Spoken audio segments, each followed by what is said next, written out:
बिस्मिल्लाहिर्रहमानिर्रहीम। Dear students, आज सरनजम video 4 आप मुलाहज़ा फरमाएंगे और ये टेंसेस से मुतालिक है। इंग्लिश में जो सारे टेंसेस हैं वो 12 टेंसेस हैं।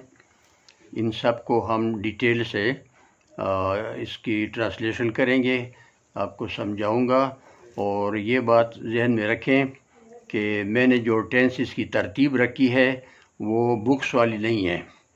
बुक्स में जो तरतीब है वो और है और हमारी तरतीब जो है वो और है। हमारी तरतीब जो है वो फ्राम इजी टू डिफ़िकल्ट, आसान से आहिस्ता आहिस्ता हमारे वाले टेंस मुश्किल होते जाएंगे और शुरू में आसान, बाद में मुश्किल वाले। तो इसमें एक बात को तवज्जो दें कि जिन टेंसेस के मैंने नाम सुर्ख इंक से लिखे हैं ये रेड इंक है। Present indefinite, present continuous, present perfect और प्रेजेंट परफेक्ट कंटीन्यूअस। इन टेंसेस में ही शी का जो आपको बताया है, ही शी थर्ड पर्सन सिंगुलर, जो आपके दुश्मन हैं जिसमें डज होते हैं, वो इन टेंसेस में उनका फ़र्क होता है सिर्फ प्रेजेंट इंडेफिनेट प्रेजेंट टेंसेस में। बाकी पास्ट और फ्यूचर में वो सारे एक जैसे होते हैं, उनमें फ़र्क नहीं होता। तो इसका अभी से आप तवज्जो इसको दें कि मैंने जो सुर्ख लिखे हैं प्रेजेंट इंडेफिनेट, इसमें फ़र्क होता है। अब ये टेंसेस के नाम है प्रेजेंट इंडेफिनेट, दूसरा टेंस है पास्ट इंडेफिनेट। ये दो टेंस जो शुरू में हैं इंतहाई अहम है। ये प्रेजेंट इंडेफिनेट अक्सर ये ऐसे लिखने के लिए इस्तेमाल होता है और दूसरा जो पास्ट इंडेफिनेट है ये अमूमन स्टोरी लिखने के लिए होते हैं। जो टेक्स्ट बुक आपकी लिखी हुई है तो टेक्स्ट बुक में ये पास्ट इंडेफिनेट का इस्तेमाल होता है और उसी टेंस में आपको क्वेश्चन दिए होते हैं और क्वेश्चन उसी टेंस में आपने जवाब देने होते हैं। अगला है तीसरा टेंस फ्यूचर इंडेफिनेट। इसके बाद है प्रेजेंट कंटीन्यूअस। इसमें भी ही शी वाला इट वाला वो फ़र्क होता है बाकी टेंसेस के, बाकी पर्सन के मुकाबले में इसमें फ़र्क होता है। Past continuous, future continuous. अगला है सातवां टेंस जो है प्रेजेंट परफेक्ट। इसमें भी ही शी इट वाला फ़र्क होता है और बाकी पास्ट में और फ्यूचर में नहीं होता। आगे है प्रेजेंट परफेक्ट कंटीन्यूअस और past perfect continuous, future perfect continuous. तो प्रेजेंट परफेक्ट कंटीन्यूअस में ही शी का फ़र्क होगा, उसको आपने तवज्जो देनी है। आपका जो दुश्मन है वो third person singular he she it वो है, इसको आपने अच्छी तरह हैंडल करना है कि इसमें आपसे गलतियाँ ना हों। तो ये जो 12 टेंसेस हैं इनमें से हर एक टेंस सामने एफर्मेटिव में भी, नेगेटिव में भी, इंट्रागेटिव में भी करने हैं ताकि आप इन सब को एफर्मेटिव भी बना सकें, नेगेटिव भी बना सकें और इंट्रागेटिव भी बना सकें। तो ये हमारे पास सारे 12 3 36 पेजेस हमने लिखने, 36, 12 1 12 2 12 3 12 3 36। तो 36 पेजेस हमने ये टेंसेस लिखने, तो ये कंप्लीट हो जाएंगे। अब आज हमने पहला टेंस जो प्रेजेंट इंडेफिनेट टेंस है वो आज करना है, इसको तवज्जो दें और बिल्कुल दिलचस्पी से आपको ये समझ आ जाएगी। इसमें मैंने जो वर्ब रखे हुए हैं ये डिफरेंट वर्ब्स हैं। राइट, प्ले, फ्लाई, ईट, वॉश और सिंग, ये 6 वर्ब हैं।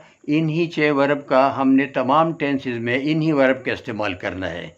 ये आज अपने जहन में रखो कि ये हर एक जुमला जो है ये तमाम टेंसेस के लिए फार्मूले हैं। ये फार्मूला है, यही फार्मूला आपने आगे जो बुक में प्रैक्टिस करनी होगी तो उसमें आपने यही फार्मूला इस्तेमाल करना है, तो आपके लिए कोई मसला नहीं होगा, बड़ी आसानी होगी।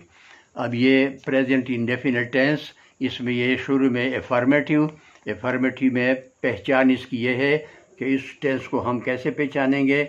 उर्दू जुमले के आखिर में ता हूँ, ता है, ती है, ते हैं वगैरह आता है। मसलन मैं ख़त लिखता हूँ या मैं ख़त लिखती हूँ। लिखता हूँ या लिखती हूँ उर्दू में तो फ़र्क है लेकिन इंग्लिश में इनका फ़र्क नहीं होता। दूसरा जुमला है हम फुटबॉल खेलते हैं। तीसरा तू पतंग उड़ाता है या उड़ाती है, ये भी तू के लिए हम उड़ाता या उड़ाती इंग्लिश एक जैसी होगी। वो सेब खाता है, वो सेब खाता है, ये वो सेब खाती है। या वो एक जुमला यहाँ पर गलती हो गई, वो सेब पांचवा जुमला जो है वो ये है, वो कपड़े धोती है, वो कपड़े धोती है।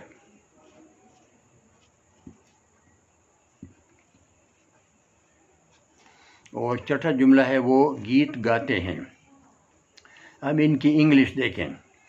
देखिए ये सब्जेक्ट शुरू में सब्जेक्ट है, फिर ये एक्शन वर्ब है और इसके बाद ऑब्जेक्ट है। जो तरतीब आपको स्ट्रक्चर लिख कर दी है सब्जेक्ट वर्ब ऑब्जेक्ट की, उसी को हमने यहाँ पर भी मेंटेन रखा हुआ है।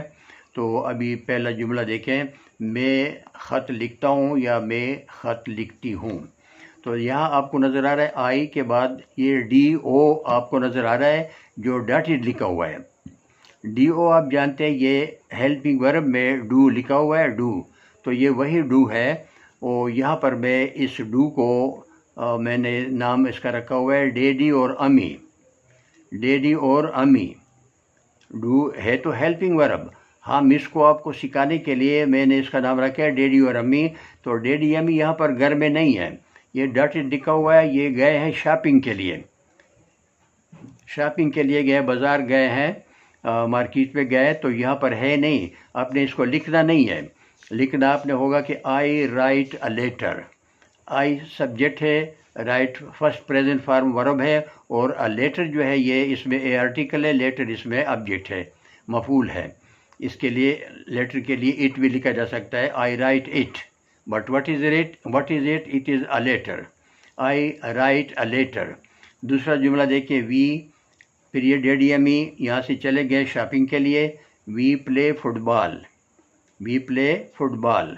तीसरा जुमला यू फ्लाई अ काइट, ये यू फ्लाई अ काइट, तू पतंग उड़ाता है या तू पतंग उड़ाती है, दोनों के लिए यू फ्लाई अ काइट।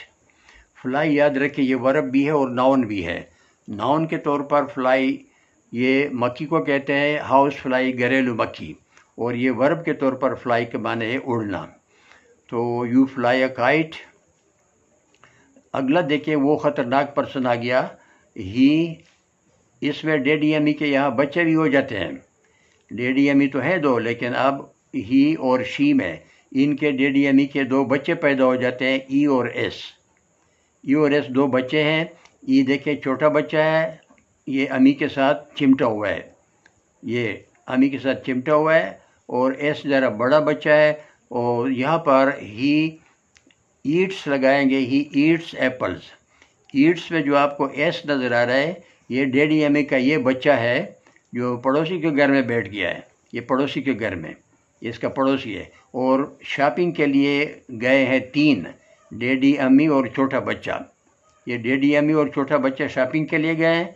जो बड़ा बच्चा है एस, वो यहाँ पड़ोसी के घर में इसको खेलने के लिए बिठा दिया है। तो यहाँ हम बजाय ईट्स के लिखेंगे ही ईट्स एप्पल्स। एप्पल्स में जो एस है ये तो प्लूरल वाला है, और यहाँ ईट में जो एस लगता है ये डैडी अम्मी का बच्चा है जो यहाँ बैठा हुआ है, इसको आपने तवज्जो देनी है। दूसरा जुमला देखें, वो कपड़े धोती है, ये पांचवा जुमला है, वो कपड़े धोती है। तो शी, ही और शी के मैंने आपको बताया कि ही और शी में डैडी अम्मी के बच्चे पैदा हो गए, तो यहाँ भी डैडी अम्मी के दो बच्चे हैं, यू और एस। तो इसमें डैडी अम्मी सिर्फ शॉपिंग के लिए गए और ई और एस दोनों बच्चों को पड़ोसी के घर में बिठा दिया है। ये वाश जो है ये प्रेजेंट फॉर्म वर्ब है, और इसमें जो ई एस आपको नज़र आ रहा है ये ई एस वाश का हिस्सा नहीं है, ये इस शी की वजह से जो डज है, डज में जो दो बच्चे हैं ये दोनों बच्चों को पड़ोसी के घर में बिठा दिया है। और शॉपिंग के लिए डी और ओ ये दो गए हैं, डैडी अम्मी सिर्फ। तो शी वॉशेस क्लॉथ्स होगा, शी वॉशेस क्लॉथ्स। क्लॉथ को समझें, क्लॉथ में ये तीन किस्म के हैं। क्लॉथ यहाँ पर CLOTH तक इसको कहते हैं क्लॉथ, प्रोनाउंसिएशन है क्लॉथ। क्लॉथ के माने हैं अनसिला कपड़ा, जो बाज़ार में तान की सूरत में बेचा जाता है वो होता है क्लॉथ। क्लॉथ ये नाउन है, इसमें अगर हम ई लगा दें सिर्फ ई तो ये बन जाता है वर्ब, और इसका तलफ़्फ़ुज़ जो है प्रोनाउंसिएशन वो भी तब्दील हो जाता है, ये बन जाता है क्लोद। क्लोद, देखिए THE से आवाज़ निकलती है द, तो ये क्लोद पढ़ा जाता है और इसका माना है पहनाओ। ये अब नाउन नहीं रहा, ये अब ये वर्ब रहा, वर्ब बन गया, और ये कपड़े पहनाने वाला जो वर्ब है क्लोद। इसके बाद ये तीसरी सूरत, इसमें जब हम एस भी लगा लेते हैं तो फिर बन जाता है, ये दोबारा नाउन बन जाता है, लेकिन अब ये बन गया क्लॉथ्स और ये सिले हुए कपड़े बन गए। तो ये याद रखिए, इसमें तीन है, क्लॉथ, क्लोद और क्लोथ्स। अनसिले कपड़े, फिर ये क्लोद वर्ब बन जाएगा, पहनाओ क्लोद, और फिर क्लॉथ सिले हुए कपड़े, ये फिर नाउन बन जाएगा। तो नाउन और वर्ब और नाउन, ये इसमें तीन किस्म के, इसको आप अच्छी तरह तवज्जो दें, इसका इस्तेमाल जुमलों में आता है। तो आपको पता होना चाहिए कि क्लोद एक वर्ब है, ये नाउन नहीं है। और ये ES जो आपको नज़र आ रहा है वाश में, ये वर्ब तो वाश है, इसमें जो ES नज़र आ रहा है ये याद रखें डैडी अम्मी के बच्चे हैं। जब डैडी अम्मी अपने घर आएंगे तो ये बच्चे भी दौड़ते दौड़ते अपनी अम्मी अबू के पास जाएंगे, यहाँ पर नहीं होंगे। अगला है छठा जुमला, वो गीत गाते हैं, दे सिंग अ सॉन्ग, इसमें भी डैडी अम्मी है लेकिन इसमें बच्चे नहीं हैं, और ये सिर्फ शॉपिंग के लिए सिर्फ दो गए हैं, डैडी और अम्मी। तो ये आज का अफर्मेटिव का प्रेजेंट इंडेफिनिट टेंस कंप्लीट हो गया। इसके हम कल बनाएंगे, अगली वीडियो में इसके लिए नेगेटिव और इंट्रोगेटिव दोनों बनाएंगे।